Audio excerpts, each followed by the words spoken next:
Hoe wyd is God se genade? Die vraag wat ons vanoggend vir mekaar wil vra.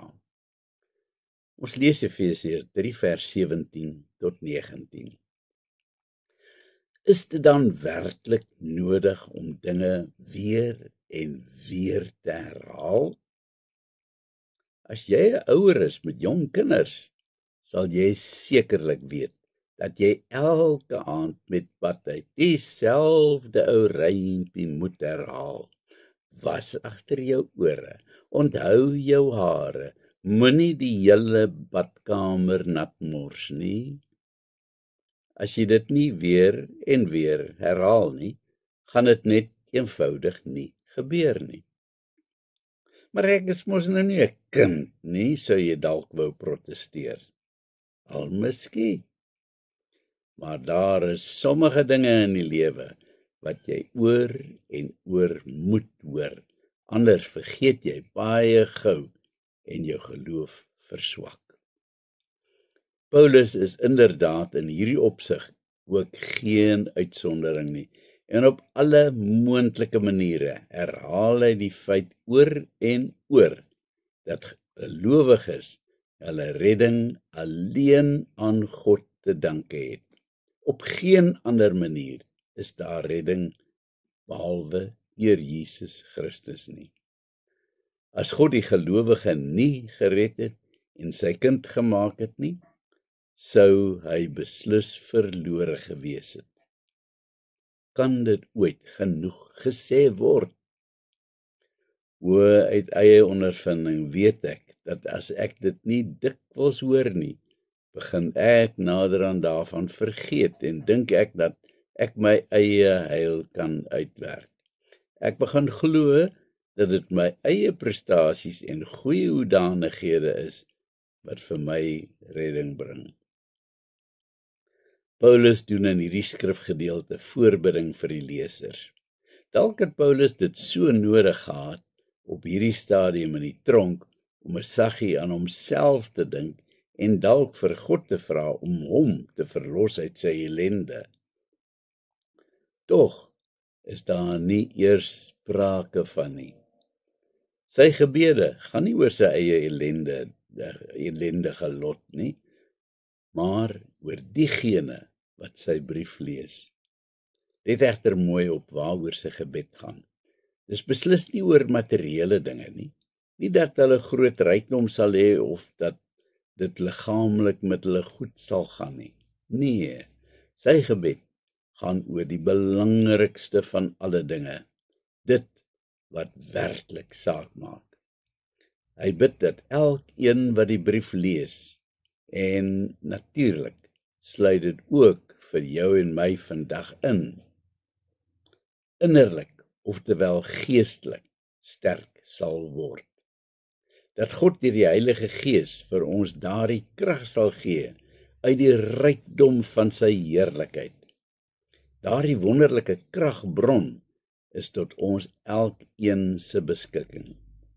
Dis absoluut onuitputlike bron, gevoed uit die onmeetlike rykdom van God. Waarom sal ons dit dan nie gebruik nie? Hy bid ook dat Jesus Christus deur geloof in ons harte sal woon. Die feit is dat Jesus nie gesmeek hoef te word om in ons harte te woon nie. Hy staan alreeds in afwagting gereed om vir ons om oop te maak. Dis eintlik ons wat gesmeek word om hom toe te laat.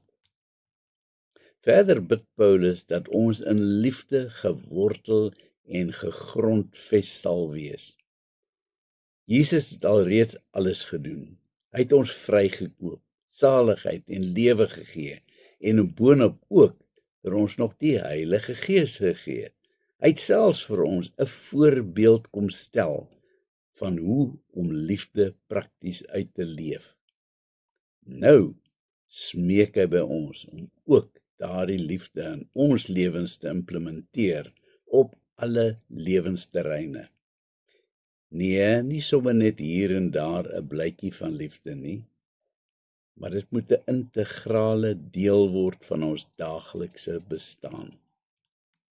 Paulus skryf in verse 18 en 19, sodat julle volledig in staat mag wees om tot die besef te kom van die breedte en die lengte en die hoogte en die diepte, ja, om die liefde van Christus te leer ken, wat alle begrip te bowe gaan.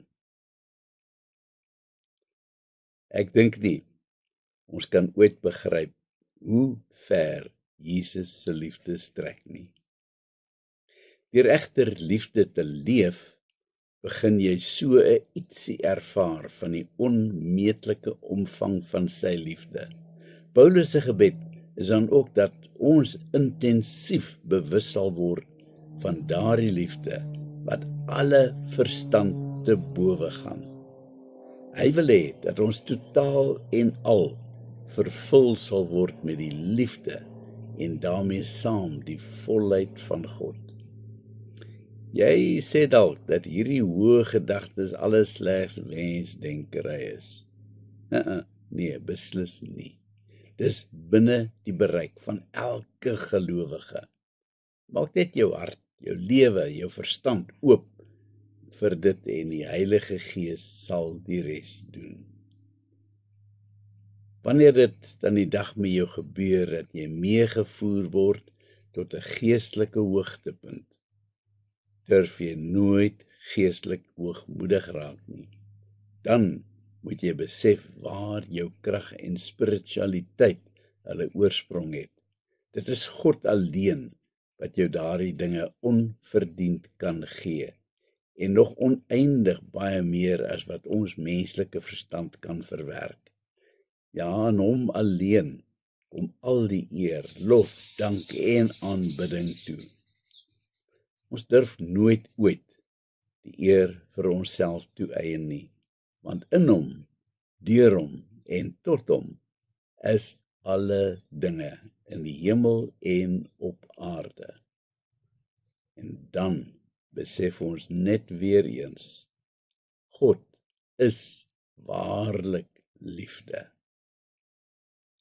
Kom ons bid saam. Here, God almagtig, ek val vanoggend in aanbidding voor U neer, want sonder U is ek niks. U is die een wat my lewe en krag gee. Dankie, Here, dankie vir U wonderbare liefde. Amen.